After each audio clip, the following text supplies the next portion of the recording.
MP, you have been really vocal about any issue related to Arunachal Pradesh. But today, the Chakma student and Hajong student union are protesting a non-cooperative movement at Dayon regarding the cancellation of RPC against the state government. Sir, what do you have to say on that? देखिए, Chakma Hajong issue बहुत पुराना issue है। 1964 से ये चलते आ रहा है। नेहरू जी के समय से लेकर के इंदिरा जी के समय तक इस बीच में हजारों चकमा हाजोंग रिफ्यूजीज को अरुणाचल में सेटलमेंट दिया गया है।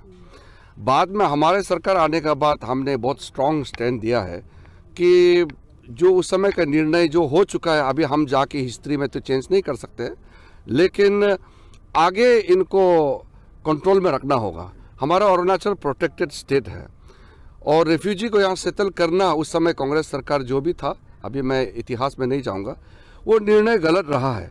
लेकिन अब हम इतिहास में नहीं जा सकते हैं, हमारा काम है कंट्रोल करना। इसलिए जब सुप्रीम कोर्ट ने ऑर्डर दिया 2015 में चकमा हाजोंग को 3 महीने के अंदर में सिटीजनशिप देना चाहिए, ऑर्डर पास किया, तब मैं होम मिनिस्ट्री में थे। हमने काफ़ी मशक्क़त करके इस ऑर्डर को हमने इम्प्लीमेंट नहीं किया, क्योंकि यहाँ कुछ लोकल इश्यूज था। इस तरीके से हम लोग ने कारण बताया है। लेकिन कभी कभी कोर्ट का ऑर्डर जो है हमारे लिए एक पाबंदी भी हो जाता है, फिर भी रेजिस्ट किया है और अरुणाचल का ट्राइबल इंडिजिनस राइट्स को प्रोटेक्ट करने के लिए जो भी करना होगा हम लोग करेंगे। और मोदी जी और अमित शाह जी ने जो सिटीजनशिप अमेंडमेंट एक्ट पास किया था, उस समय बहुत बड़ा काम किया है अरुणाचल प्रदेश के लिए।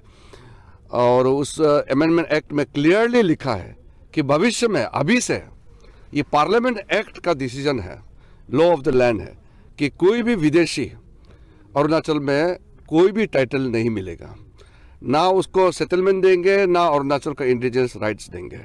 तो ये सिटीजनशिप अमेंडमेंट एक्ट में बड़ा अरुणाचल के लिए फैसला हुआ है। इसके लिए मैं प्रधानमंत्री जी और गृह मंत्री जी को धन्यवाद देना चाहता हूँ। Sir, what about the basic rights of education and livelihood? As the union are stating that the state government that जो 25 around 30 जो गवर्नमेंट स्कूल जो रन करता है स्टेट गवर्नमेंट, उन लोग ने पूरा क्लास को बॉयकॉट कर रहा है, बोल रहे हैं। तो अगर ये आरपीसी को लेके नहीं होता है, उनसे ऊपर से यूनियन वाला लोग ने कहा है कि इनफिनिट वो लोग बंद कॉल करेंगे बोल के। देखो, कोई भी डिसीजन या कोई भी एक्शन जो है भविष्य को नुकसान नहीं पहुंचाना चाहिए।